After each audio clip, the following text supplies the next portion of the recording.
हालत ये है कि हम जो अपना सामान एक बाज़ार से उठाकर दूसरे बाज़ार में जाते हैं, तो जो लागत आती है हमको ट्रांसपोर्टेशन की, हमको वो लागत भी हम नहीं निकाल पा रहे हैं। इतनी बुरी स्थिति है इस समय देश और छोटी बाज़ारों की। इस नफ़रत की राजनीति में सबसे ज़्यादा अगर फ़ायदा होता है तो भारतीय जनता पार्टी को, और भारतीय जनता पार्टी की सरकार बन जाने के बाद अगर सबसे ज़्यादा फ़ायदा होता है तो जो भारतीय जनता पार्टी को फाइनेंस करने वाले उद्योगपति हैं, वो मलाई काट रहे हैं। जब वो सर्वे करने टीम जा रही है तो वो कौन सारे लोग हैं जो यहाँ हिंदू सनातन के नारे और फला फला, ये देश बचाओ, ये चले जाओ, ये नफरती नारे लगाते हुए उन लोगों के साथ कौन अंदर प्रवेश कर रहा है? उनकी शिनाख्त क्यों नहीं कर रही है? उसी ईवीएम के घोटाले की चर्चा ना हो, इसीलिए सरकार ये मुद्दा लेके आ जाती है कि चलिए कहीं खुदाई करा देती है, कहीं सर्वे के नाम पर, हिंदू मुस्लिम के नाम पर, कि लोग महंगाई, बेरोजगारी और इनकी बेईमानी के बारे में चर्चा ना करें। नमस्कार, मैं हयात अब्बास और आप देख रहे हैं 4 PM न्यूज़ नैपल। हमारे देश में लगातार महंगाई, बेरोज़गारी बढ़ती जा रही है। मैंने कई जगह पे लोगों से बातचीत की। लोगों के असल मुद्दे मंदिर, मस्जिद, धर्म, हिंदू मुस्लिम ना होकर बल्कि उनके मुद्दे महंगाई, बेरोज़गारी थी। लेकिन सरकार इस मुद्दों को नज़रअंदाज करने के लिए पूरा हिंदुस्तान खोदने पर तुलू है, क्योंकि उनको लगता है कि जहाँ मज़ारें हैं, जहाँ पर जो मज़ारें बनी हैं, धार्मिक स्थल है, उसके नीचे कहीं ना कहीं मंदिर छुपे हुए हैं। तो इस तरह के सर्वों के ऑर्डर दे दिए गए हैं। अब इसको हिंदुस्तान को खोद कर, एक एक जगह को खोद कर उसमें से मंदिर ढूंढे जा रहे हैं। बड़ा सवाल ये है कि जितना पैसा उस सर्वों में खर्च हो रहा है, क्या उतना पैसा एम्प्लॉयमेंट के लिए नहीं दिया जा सकता भारत सरकार से? कितने सारे युवा बेरोज़गार हैं। आज हम जिस जगह पे हैं उसका नाम सदर बाज़ार है, और हालत इस बाज़ार की ये हो गई है कि इस बाज़ार में दुकानें तो बहुत लगी हुई हैं, लेकिन अफसोस की बात यह है कि लोगों के पास इतना पैसा नहीं है कि इस पे ख़रीदार भी हों। फ़िलहाल हम आपको मार्केट का हाल भी दिखाएंगे, लेकिन उससे पहले ये जो हिंदुस्तान को खोदने की मुहिम चल रही है, इस पे कुछ जानकार लोग हैं, उनसे बात कर लेते हैं। सर, लगातार मंदिर, मस्जिद एक मुद्दा बन जाता है जब इलेक्शन आते हैं। विपक्ष भी लगातार इस पर सवाल उठाता है कि भारतीय जनता पार्टी धर्म के मुद्दे पर सरकार बनाना चाहती है, लेकिन जब इलेक्शन ख़त्म हो गए हैं, अब है 27, उससे पहले ये जो सर्वे आ रहे हैं, मज़ारों को खोदना, अजमेर को खोदना, मंदिर निकालना, ये इस सारी चीज़ों को आप कैसे देख रहे हैं? देखिए, सरकारों का काम होता है कि धार्मिक मुद्दों पे अगर कहीं उन्माद होता है, दंगा होता है, तो सरकारों का काम होता है कि वो दंगों को रोकें। लेकिन देश में एक ऐसी सरकार है, भारतीय जनता पार्टी, जो कि देश में आपसी वैमनस्य से वोट पाने की खातिर बढ़ाती है, और फिर देश में दंगे होते हैं और उस दंगे को खुली छूट दी जाती है कि वो बढ़ें।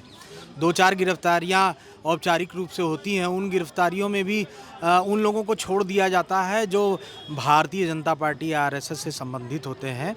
ये तो एक पक्ष हो गया, और ये सिर्फ़ और सिर्फ चुनाव जीतने के लिए किया जाता है। लेकिन चुनाव जीतने के बाद उम्मीद की जाती है कि कोई भी दल, उसका अपना एक पैटर्न होता है, अपना एक तरीका होता है, अपनी विचारधारा होती है, और उस विचारधारा, उस पैटर्न के बल पे वो सत्ता में आता है। लेकिन उसके बाद उम्मीद की जाती है कि वो देश की जनता के लिए काम करेगा, देश में हर धर्म, हर जाति के लोगों के लिए काम करेगा। मगर ये पहली सरकार है जो कि उन्माद के बल पे आती है, और सरकार बनने के बाद भी केवल उन्माद फैलाती है, समाज को बांटती रहती है। उसका कारण सिर्फ़ और सिर्फ ये समझ में आता है कि ये देश में एक आर्थिक खाई पैदा रखना चाहते हैं, और देश में इनके जो 2-4 उद्योगपति दोस्त हैं, उनको काम धंधा देश का मिलता रहे, वो खरबपति अरबपति बनते रहें, इनको चंदा देते रहें, चुनाव लड़वाते रहें, और इन्हें कोई काम न करना पड़े। हम लोग आज निकले थे, ये साप्ताहिक बाज़ार है राजधानी लखनऊ, जिसको ये लोग मेट्रो सिटी कहते हैं। तो राजधानी लखनऊ में आप शॉपिंग मॉल का हाल तो जानती हैं। वहाँ पे लोग जाते हैं, घूमते हैं, लेकिन वहाँ पे सामान की खरीदारी न के बराबर होती है। शोरूम के जो मालिक हैं वो 4 महीने साल भर शोरूम खोलते हैं, फिर वो छोड़ देते हैं, फिर कोई नया आता है किराए पे, फिर वो शोरूम खोलता है, सिर्फ इस वजह से कि उनको जो लागत वो लगाते हैं उसकी भरपाई वो नहीं कर पाते हैं। घाटे उठाकर वो शोरूम बंद करके चले जाते हैं, और ये चक्र चलता रहता है। नया आदमी आता है, पुराना बंद करके जाता है। आज हम लोगों ने सोचा कि ये जो छोटी बाज़ारों का क्या हाल है, तो हम लोग माल एवेन्यू, लखनऊ की राजधानी माल एवेन्यू और विधानसभा के बगल में ये बाज़ार लगती है, शनिवार की बाज़ार है। इस बाज़ार में हम लोग आए थे, इस चाय की दुकान पे बैठे, घूमते हुए आए, अंदर से भीड़ बहुत थी और यहाँ पे सामान भी काफ़ी सस्ते हैं। मतलब 250 रुपये में स्वेटर, जो मुझे आश्चर्य लगा कि 250 रुपये में स्वेटर अभी भी मिल सकता है, एकदम नया स्वेटर 250 रुपये में। लेकिन जो स्वेटर बेच रहा है उससे मैंने पूछा, भाई दिन भर में कितना बेच लिया? वो कहा, भैया लोग आते हैं, दाम पूछते हैं लेकिन खरीदते नहीं हैं। मतलब इतने कम दाम फिर भी नहीं कोई खरीद पा नहीं रहा? खरीद रहे हैं। तो मुझे ये समझ में आया, देश में सिर्फ महंगाई ही नहीं है, देश में जो क्रय क्षमता है, खरीदने की क्षमता, जिसको परचेजिंग पावर अंग्रेजी में हम लोग कहते हैं, परचेजिंग पावर कितनी कमज़ोर हो चुकी है व्यक्ति की कि shopping mall, 5 star shopping mall तो छोड़िए, जो साप्ताहिक बाज़ारें हैं वहाँ पे भी लोग, हाँ वहाँ पे भी बहुत बदहाली है। आप माल एवेन्यू एरिया में हम लोग हैं, वह यहाँ पे अगर 10 मकान हैं तो इन मकानों में काम करने वाले जो 100 परिवार हैं, जिनकी रोज़मर्रा का वो मुश्किल से मान लीजिए कि 200 रुपया 300 रुपया नहीं खर्च कर पाते होंगे, वो इन बाज़ारों में सामान इतना सस्ता होने के बावजूद भी नहीं खरीद रहे हैं। और यहाँ के जो व्यापारी हैं, जो साप्ताहिक बाज़ार के हैं, उनका ये कहना, भैया आज शनिवार की बाज़ार में है, कल रविवार को नखास में बाज़ार लगेगी, हम यहाँ से वहाँ जाएंगे। हालत ये है कि हम जो अपना सामान एक बाज़ार से उठाकर दूसरे बाज़ार में जाते हैं, तो जो लागत आती है हमको ट्रांसपोर्टेशन की, हमको वो लागत भी हम नहीं निकाल पा रहे हैं। इतनी बुरी स्थिति है इस समय देश और छोटी बाज़ारों की। सर, ये तो बाज़ारों की एक महंगाई, बेरोज़गारी की बात हो गई, लेकिन ये जो धर्म पे लगातार ये जो धार्मिक मुद्दे उठ रहे हैं, हिंसाएं हो रही हैं, चाहे वो संभल की घटना आपने देखी हो, चाहे अब अजमेर की बात चल रही है, इससे किसका नुकसान है और ये सरकार क्यों करवा रही है? देखिए, मुझे लगता है कि आप अगर कैमरे से कवर करेंगे इस बाज़ार को, तो इसमें हिंदू मुसलमान सभी लोग हैं इस बाज़ार में। और उसके और हम राजधानी लखनऊ में हैं, जिसको गंगा जमुनी तहजीब वाला शहर कहा जाता है। तो इन शहरों की जो एकता, भाईचारा और जो यहाँ पे जो खूबसूरती है इन शहरों की, वो सिर्फ़ और सिर्फ देश में भारतीय जनता पार्टी ने ख़राब किया है। और वो 80-20 का कभी नारा देते हैं, कभी वो वक्फ बोर्ड में मस्जिदों के नीचे मंदिर खोजने लगते हैं।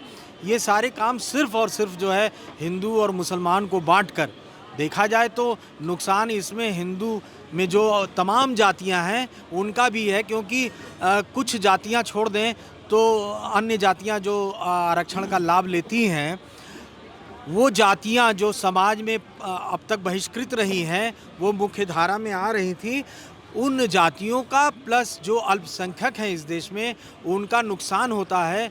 मगर इस नफ़रत की राजनीति में सबसे ज़्यादा अगर फ़ायदा होता है तो भारतीय जनता पार्टी को, और भारतीय जनता पार्टी की सरकार बन जाने के बाद अगर सबसे ज़्यादा फ़ायदा होता है तो जो भारतीय जनता पार्टी को फाइनेंस करने वाले उद्योगपति हैं, वो मलाई काट रहे हैं।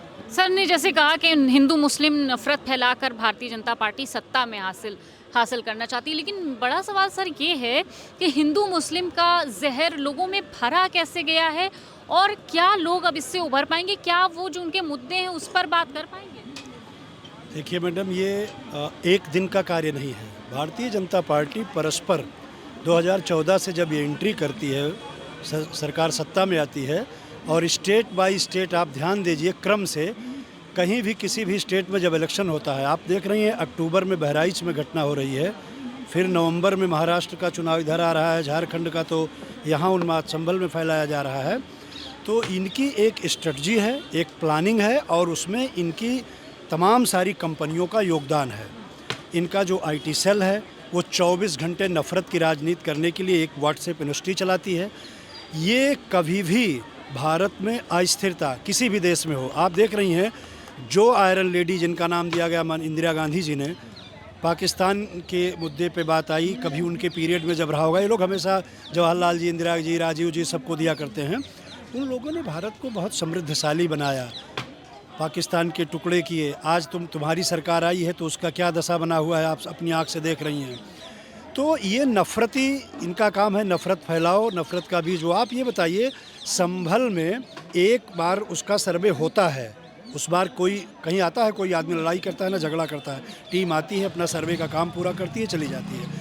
दूसरी बार किसी काम को करने से पहले उसका डंका बजाया जाता है नगारा। गवर्नमेंट अगर कोई सर्वे कराने का मतलब होता है कि गुप्त रूप से उस बात को अंदर रखा जाए और गवर्नमेंट कर्मचारी वहाँ जाएं, अपना सर्वे करें, चुपचाप अपना इक्विपमेंट सिस्टम बटोरें और चले आएँ। जब वो सर्वे करने टीम जा रही है तो वो कौन सारे लोग हैं जो यहाँ हिंदू सनातन के नारे और फला फला, ये देश बचाओ, ये चले जाओ, ये नफरती नारे लगाते हुए उन लोगों के साथ कौन अंदर प्रवेश कर रहा है?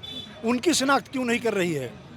वहाँ जो नोटिस दिया जा रहा है, पोस्टर किया जा रहा है, तो जो सर्वे टीम के साथ जो लोग नारे लगाते हुए मस्जिद में प्रवेश कर रहे थे या मंदिर में, तो उन लोगों की पहचान क्यों नहीं की जा रही है? मतलब दंगे भड़काने के वो लोग अभी भी ये बिल्कुल एकदम फैक्ट है कि भारतीय जनता पार्टी हर चीज़ स्क्रिप्ट बना के करती है, प्लानिंग करके करती है, और वो जब तक इस देश में रहेगी, वैसे तो ये देश आधे से ज़्यादा ख़त्म हो चुका है। महंगाई के मुद्दे पे आप बात कर रही हैं, महंगाई की स्थिति आ गई है। जैसा भाई ने अभी बताया, संजय जी ने, कि मार्केट में हम लोग एक छोटी सी मार्केट होती है जो महानगर के कई कोनों में लगती है, लखनऊ में, उससे एक तबका होता है नीचे लेवल का जो वहाँ से अपनी परचेजिंग करके घर की दिनचर्या को चलाता है। आज ये सिचुएशन हो गई कि आप रेहड़ियाँ दुकानें देख सकती हैं, ये लोग बताते हैं भैया हम एक बाज़ार से दूसरी बाज़ार में जो माल को ट्रांसपोर्ट कर रहे हैं और ट्रांसफ़र करते हैं, उसकी खर्चा निकालना दुर्लभ हो गया है। 10 रुपये यहाँ इस बाज़ार में 10 रुपये की चीज़ें मिल रही हैं। आपके किचन के सामान का, मसाला का डिब्बी भी बनाया गया उधर 10 रुपये मिल रही हैं, लेकिन मैं देख रहा हूँ कि लोग देखते हैं और डिब्बी को रखते हैं, निकल जा रहे हैं। अब परचेजिंग पावर कमज़ोर होता जा रहा है, सोर्स ऑफ इनकम आदमी का कमज़ोर होता जा रहा है। हंगर इंडेक्स में भारत कितने, आप देख ही रही हैं, आप डेली कैमरा, लेकिन फिर भी विश्व में डंका बज रहा है मोदी। कोई डंका नहीं बज रहा है। आप देखिए, मेरी पार्टी ने अभी दिसंबर में आपको डेट दिया है, हमारे माननीय खड़गे जी, राहुल जी ने, प्रियंका जी ने अभी देश दिया है।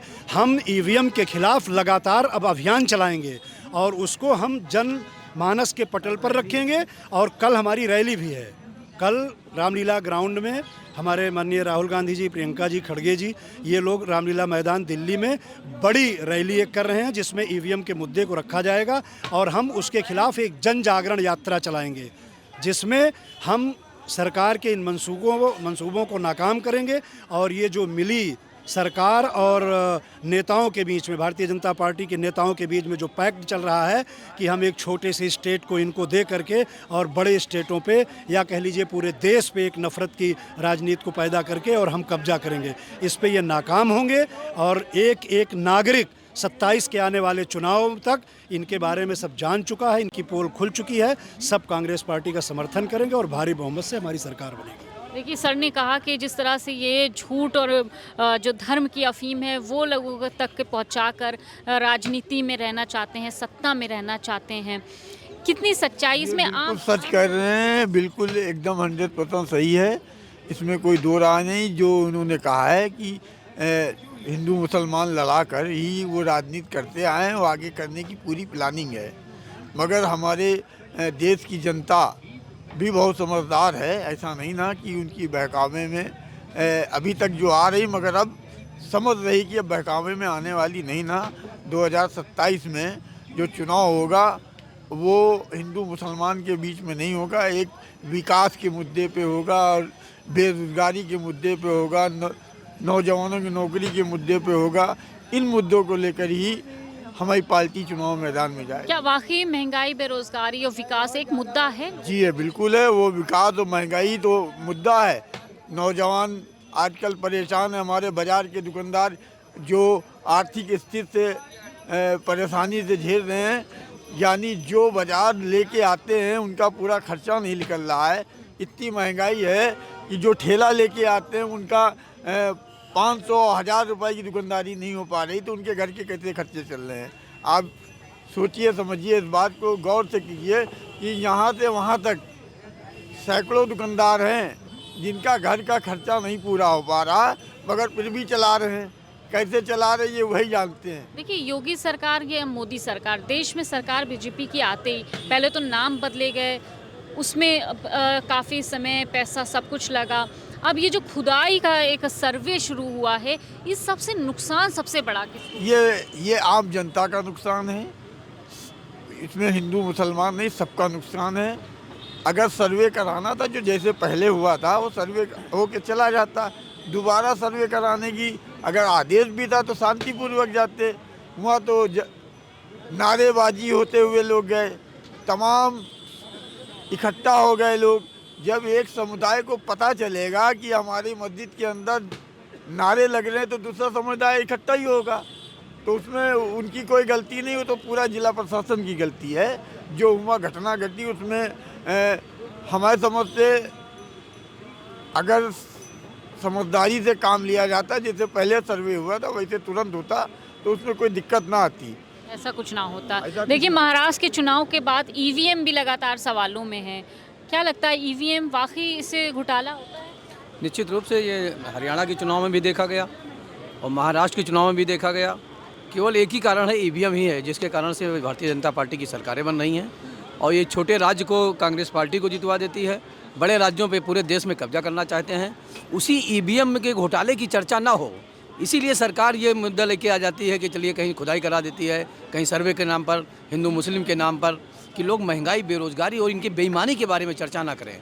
कि महाराष्ट्र में लगभग 70 सीटों पे इन्होंने बेईमानी की है, इसी तरह हरियाणा किसी में इन्होंने की थी। भाई जब वोट पड़ रहा होता है, शाम को 5 बजे रिपोर्ट आती है कि 61% वोट पड़ा, और वही जाके आज चला जाता है रात में 12 बजे रिपोर्ट आ जाती है कि 68% हो गया। 8% वोट बढ़ जा रहा है। ये कहाँ से बढ़ रहा है? ऐसा तो पहले कभी नहीं हुआ। इससे पहले क्या वोट नहीं पड़े हैं? भाई 2014 के पहले भी यहाँ चुनाव हुआ है इस देश में, कि 2014 के बाद ही सब कुछ शुरू हुआ है। इससे पहले भी कभी बढ़ा है वोट? रिकॉर्ड उठा के देख लीजिए कि 1%, 1.5% से ज़्यादा कभी नहीं बढ़ता था।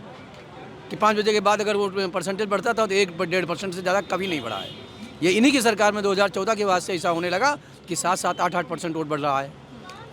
इसी को छिपाने के लिए कि लोग ईवीएम पे चर्चा ना करें, लोग महंगाई पर चर्चा ना करें, बेरोजगारी पे चर्चा ना करें, ये अपने जो है इनका वोट बैंक कहीं ना खिसके, तो हिंदू मुस्लिम की लड़ाई कर रहे हैं।